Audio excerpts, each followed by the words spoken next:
All right, well, I'm Nathan Fredericks, And I'm Mike Byte. and we're going to be talking about inquiry learning. All right, I'm going to forward the slide. First one we'll talk about is the constructivist approach. Okay. Well, as you see, it says individual learners construct models to understand the world around them. I mean, we're looking more at the idea of let's get away from fact-based ideas and talk about more of the whole concepts as a whole. Right. It's based around the concept of around concepts. Yeah. Simple, very simple. It's not fact A, fact B, fact C, fact D. It's a conceptual modeling theory in which you put together all these ideas and get them to work. So, yeah. As you can see, it's thinking, conversing, decisions, creations, and investigations.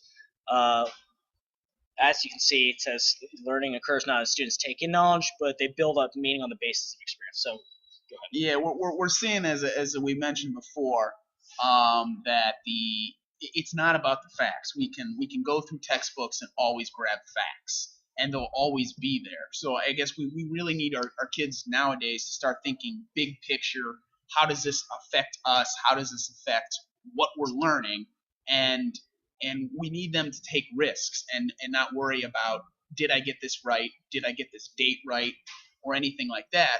We want them as a whole to come together, be able to socially interact with one another on what they're learning and how this is shaping them in their classroom. Right. It's the concept of put it since your history. I guess I'll put it in history terms.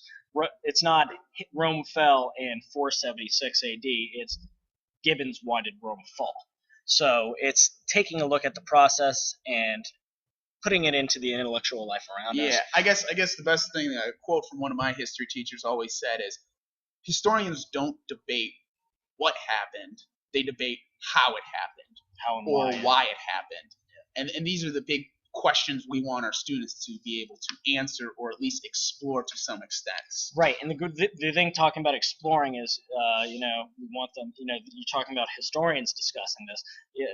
It's a social process, as you see in bullet point 3, social process. The big thing for a lot of these kids is social interaction, talking about the material, because what that's going to do is that's going to make them have to critically think, and it's going to drive up their retention rate of the material, because people remember discussions. People don't remember, oh, well, I read this in the book 15 years ago in high school. People remember the discussions they have about this material. They don't. It's a much higher retention rate, and you'll see that later on. As such, the constructivist classroom is a culture in which children discover and invent their knowledge socially by sharing, explaining, negotiating, and evaluating ideas. The good thing is the whole idea of sharing this material. They have to have you can't explain a material if you don't understand it. Yeah, that's the best point right there. Is if you know what you're talking about, you're going to be able to regurgitate, explain to your partner in terms that you understand and may help them understand. But if you were expecting our kids to listen to us and go, all right, the Civil War ended because this, or the fall of Rome ended in year this. It's going to be harder for them to regurgitate that than going, I mean, the reason why Rome fell was because A, B, and C. And when they explain that to their partners, to the class, in a whole group discussion. And it assigns meaning to it. Yeah, meaning. It assigns meaning. And that's the biggest part. And I guess the cartoon shows the biggest example of what we need to move from is you want our students to be individual thinkers and have their own ideas and concepts. But teachers today want them to learn what they're saying, and they're saying only. But you can't individualize yourself if you don't be able to expand yourself socially. Correct. And this is just a comparison of the traditional constructivist approach.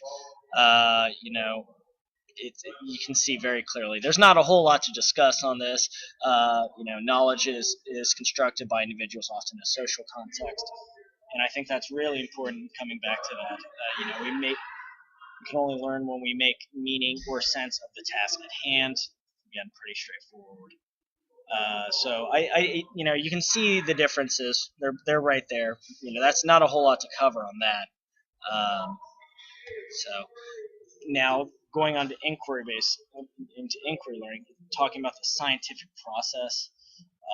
focus on how we know. So this is a continuation, really, of the same concepts, just in a little bit slightly different aspect.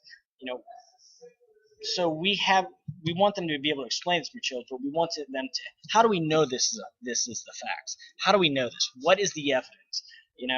Teachers' role in this aspect is much different than the traditional approach. They're a facilitator of learning.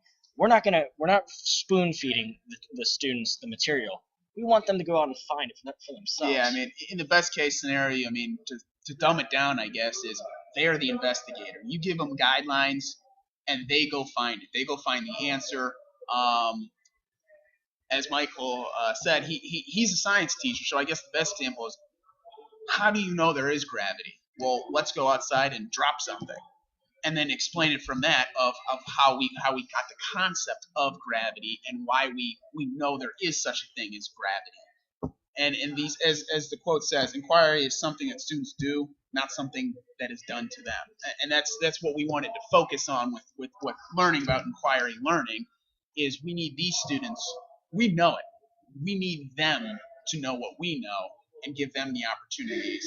Right. It comes much easier, and it's much more interesting for that self-discovery, as opposed to someone sitting up there reading from a book in front of a classroom just telling them facts. It comes much easier, and it's much more profound, and hence you have a much higher propensity for retention of that if you learn that on your own.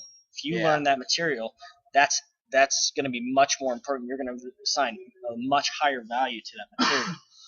So, okay, and this is just the inquiry learning cycle.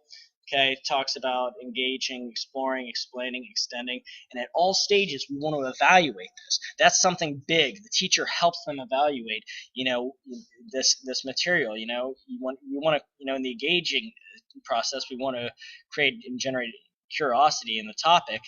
Okay, so how do we have to evaluate how we're going to get that? Yeah, how we're going to get there, and are they asking the right questions? Are they going in the right direction? Right. And as he said, it's awesome to evaluate each stage so that the students are on track, that they are getting the knowledge that they need, and tying it back in what we were talking about before is, if you can't explain it simply, you don't understand it well enough. So you can't get that retention that we're looking for to explain it to your peers. Yeah, we want them to condense it down. We don't want them to, I could give you a page of writing on one aspect of general adaptation syndrome, or I could just explain it in a single sentence. And quite honestly, it's a lot more useful sometimes to explain it in just a sentence than to go on for a page and a half. And that means the ability to recall that same information is going to be a lot better as well. Yeah. So, and then the good thing about this learning cycle is also we extend it, so it becomes, like, how can we get them to branch out into this aspect? Well, we just talked about this. Let's get them over here, but it's much more organic because we're getting them to ask the questions, as opposed to, well, we just finished reading Beowulf.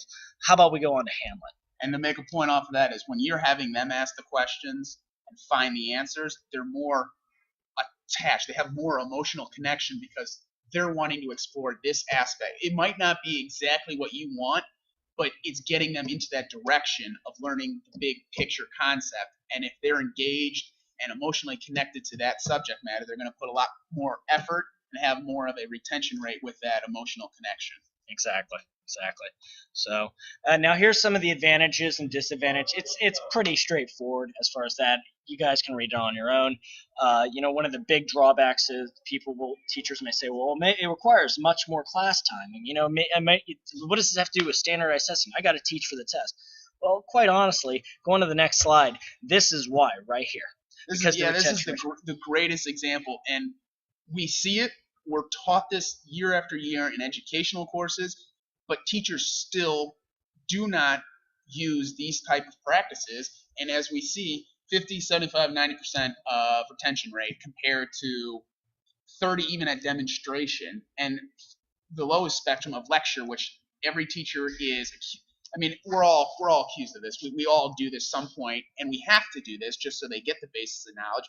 But 5% of retention comes just from lecture, and a total of 15 of lecture and reading. Yeah, it's I mean it's profound. You know, the lecture, just them listening. There, let's be frank, kids' attention spans aren't extraordinarily long for some of these kids, and maybe their learning style doesn't match up with the lecture. Okay, so we need to make sure we're keeping them consistently engaged. And if we're having them teach others and have to be having to critically think and be on the move, use their heads on a consistent basis, and also the by doing these in groups, teaching others, you allow for multiple learning styles to come out. Okay? Yep. One person in the group may be taking notes. One person may be talking about it. And everyone, and the greatest thing with that is everyone benefits. Exactly. You get everyone benefits from this. So, yeah. How to do inquiry learning as an instructor, you facilitate at different levels of involvement. You'll see that on the next page. And this is great right here. It shows really clearly, limited inquiry, structured, guided, and open. Most of the time, you're probably not going to get to open, but you can work your way in a training block with students by doing this right here, and work your way up into guided inquiry, and it's going to be much better. Much more effective for you and the class as a whole. Yep. So now problem-based learning. Why don't you go ahead? Problem-based learning. I mean, I take this coming with the social studies. You got student-centered. You're having them think at higher levels, and this is more of a collaborative project or learning style. I guess the best example would be, in my case, debates. You have them go on and find a topic, research it, and debate it as a class. There are problems with every learning. Is you got to make sure they're on task. You have to be able to make sure that they are getting the resources they need, the correct, exploring, gathering everything properly. But as you as the facilitator and you as the guide, we'll be able to get there together. Good. Okay. Integrate information with possible collaboration. That's another big thing. Coming back to that social aspect, and that's pretty straightforward. And the big thing is, again, like I said, let's reevaluate and organically grow. Always reevaluating is what we must do as educators. Right. Now, for WebQuest, this is kind of important to me because this takes in sort of a research-based, because of scientific aspect, we want them to be highly research-based. It's a inquiry-oriented lesson format in which most or all the information that learners work with comes from the web. And that's a big thing. Quite honestly, we talk about wanting to make students, career-ready. Got to be able to use the computer. We live in the information age. 3 distinguishing characteristics: classroom-based, emphasizes higher-order learning. Teacher pre-selects the sources, so it's a little bit lower on the scale. It's more towards limited inquiry, but it still requires them to. It focuses on training the aspects of research, which is huge. You have to be students need to be able to know how to learn, how to teach themselves. And these are a quick 6 steps. You can check out the link, and it'll give you a whole host of how-to-dos and what you need to focus on. And it's a really great resource to check out. We won't go through this because, it's all self-explanatory. You introduce it, you give them a task, the process, resources, evaluate it, and conclude what you found. Pretty straightforward, and that's it from us, guys. Have a good couple days. We'll talk to you again.